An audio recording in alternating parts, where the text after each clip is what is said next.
Anybody that knows Burcroft knows that I'm big on employee development.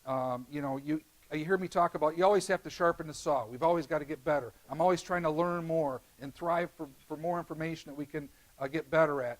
We did some things different this year. This is Dr. Thomas. He came in, did department head training. There's our librarian. Where's our librarian? There's Steve. Stand up, guys. Where are you? I know you're here.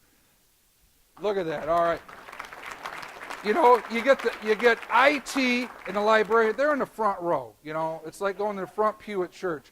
These guys are all over. We had a great library.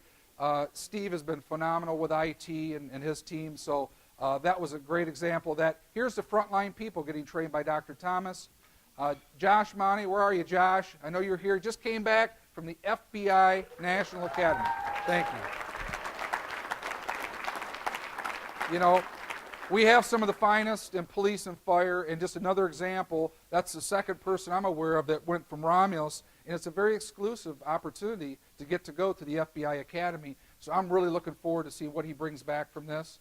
Robert Dickerson was trained and certified as a DISC instructor. Those of you that know what DISC is in the business world, it's like a personality profile.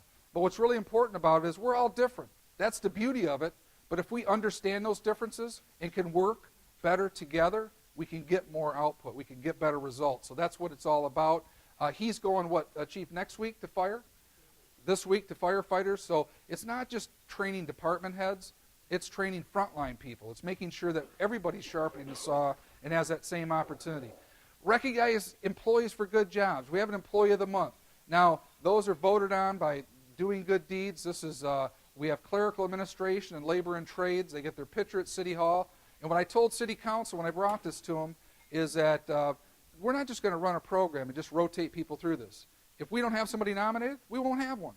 But if we have somebody that stepped up and did a good job, we're going to showcase them. We're going to tell that story because they need to hear that. And I don't think you can ever have too much employee recognition. Last year we had a seniority breakfast because we were trying to play catch up on people that have been at the city 30 years, 20 years, had never been recognized. So we played catch up. Now moving forward, we're going to do a much better job making sure that the employees know we appreciate them. This slide is up there for two reasons. Number one, employee development is huge. This book, Traction, written by Gino Wickman, it's basically a book that Doug Savage has been running his company since, 07, Doug? It's basically a structure, this EOS system that we talk about, the rocks, all these things that I brought to the table. That's not Burcroft's system. I just try to learn from the best that's out there, took a business entrepreneurial system to manage and brought it to City Hall. Now, that's never been done before. Maybe I'll write a book sometime, be BOS or something. But basically, and what I wanted to give a shout out here is, Doug took his time to come here. He's a guy, and you heard in the bio, gave me a shot. Kid in college, didn't know a lot, loved mechanical, loved my community, loved solving problems, but taught me all that I know about business. Has got me now, not just, he took a major step that he had to put forward to take over parts of my old job so I can be here. Thank you, Doug.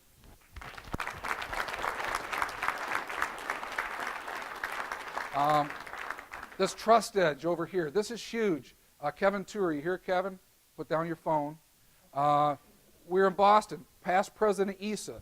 You saw this gentleman speak on the Trust Edge. We're going to talk about it a little bit. I went there. You got to be thirsty for information. You like Boston, right, Mike? I know. I'm coming back to you. But the Trust Edge was huge because really these are just fundamental things on how you run your life, how you run a business, how you run your family. And let's get into them. The single uniqueness of the greatest leaders and organizations of all time is trust. For the trusted brand, people pay more, come back, and tell others. From the trusted salesperson, people buy. The trusted leader is followed. A lack of trust is your biggest expense, and it doesn't matter if it's with your spouse, a friend, or a client. Where there is low trust, everything costs more money, takes more time, and creates more stress. An athlete that breaches trust one time can lose millions in endorsements in just a few weeks. Your credit score is really a trust score. The more the bank trusts you, the less you pay over the course of a loan. Companies with high trust levels outperform companies with low trust levels by 186%. Everything of value, from relationships to financial systems, is built on trust. The pillars of trust are the 8 distinct qualities that build the competitive advantage when others confidently believe in you. This great advantage is called the Trust Edge.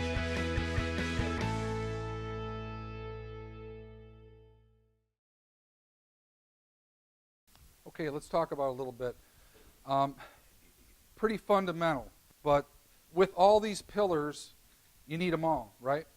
You pull one out, it's gone. I'm not going to talk about all of them, but we have done a series. I went through this book in our staff meetings. We would pick on one pillar, a staff meeting, and we would talk about it. And I would play a video, we'd talk about it, we'd interact, and try to talk about what does it mean. Clarity, for example, real quick. Clarity is huge. If you're in business, if you're a dad, if you're a mom, you've got kids, you ever talk to kids and try to communicate with kids? There's a big difference with kids in listening and hearing. You can listen to your kid, they can listen to you, but did you really hear what they're saying? Do they really know what that meaning is? Did you really connect with that so that you can have clarity in what needs to happen? If you're in a business, right? You know, the people in the front line, they've got to know what the message is. They've got to know what you're delivering, what the deliverables are. And they've got to live it, they've got to breathe it, they've got to make sure that there's not a disconnect with that clarity. Character is another one that's huge. You know, we talk about integrity. Now, integrity to me, in simple definition, is basically doing what's right when nobody's looking, right? You just do the right things because it's the right thing. Well, what character is when you're doing the right things, but people count on you always doing that. It's part of your character. It's who you are. They know you're going to act with integrity. So character's huge. We talked about that in departments when we're dealing with residents that come in. If it's a water bill, if it's a dog license, if it's a tax bill, whatever it may be. So that's very, very huge. I'll jump down to the last one, consistency. You know, consistency is important. One of my favorite sayings is lack of consistency causes chaos. You have to have a system. You have to have a structure. Whenever you break those rules or throw them out, it's going to come back at you. You're going to have problems with it. So these are the things we've been talking about. I'm planning to include these with frontline people as well. But you need all those pillars. Aren't those true in our families? Aren't those true in relationships? Aren't those true in churches, Pastor? I mean, that's everywhere. But if you lose one, you're done. So it's good stuff. We're going to continue to do that. But employee development is huge, and we're going to keep sharpening that saw.